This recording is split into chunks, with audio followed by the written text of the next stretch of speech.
دتکارے جا رہے ہیں اور لوگوں کی نفرتوں کا باعث بن رہے ہیں، تو سمجھ آنا چاہیے کہ یہ وجہ کیا ہے۔ میں آپ حضرات ملک کا ایک دانشور اور ایک طاقتور ترین طبقہ ہے۔ اصل آج جو غزہ میں اتنے ظلم و ستم کے باوجود جہاد کا علم بلند نہیں ہو رہا، اس کے پیچھے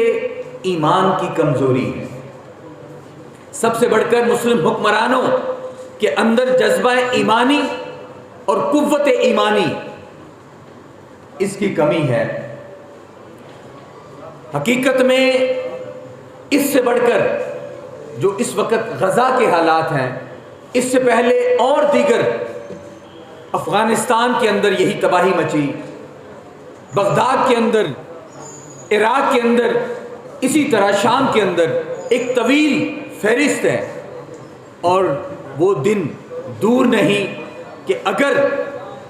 امت مسلمہ کی روش نہ بدلی اور ہم نے پہلے سے کوئی ایسی تیاری نہ کی تو یہ حالات آنے والے وقتوں میں پاکستان میں بھی پیدا ہونے والے ہیں۔ دے سکتے ہیں اس وقت ان کو ہمدردی سے زیادہ، ان کے دکھ میں شریک ہونے سے زیادہ ان کے دکھ کو کم کرنے کی ضرورت ہے کہ ہم وہ کون سا ایسا طریقہ ہے، کیونکہ ہمارے پاس بہت کم گنجائش باقی ہے کہ ہم ایسے حالات کے اندر جب حکومتیں وہ اسرائیل کے خلاف کوئی مزاحمتی کارروائی کرنے سے ڈر رہی ہوں کہ وہ عالمی قوتیں وہ ہم سے ناراض ہو جائیں گی، جن کے قرضوں سے سیاستدان یہ سوچ رہے ہیں کہ ہماری تجوریاں بڑھتی ہیں، اگر ہم نے ان کو ناراض کر لیا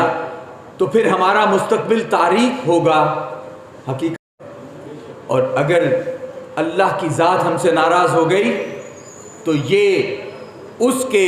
دیے ہوئے سے یہ جو خزانے بھرے ہوئے ہیں لوگوں نے، ان خزانوں کی کوئی حیثیت نہیں رہتی۔ اور آج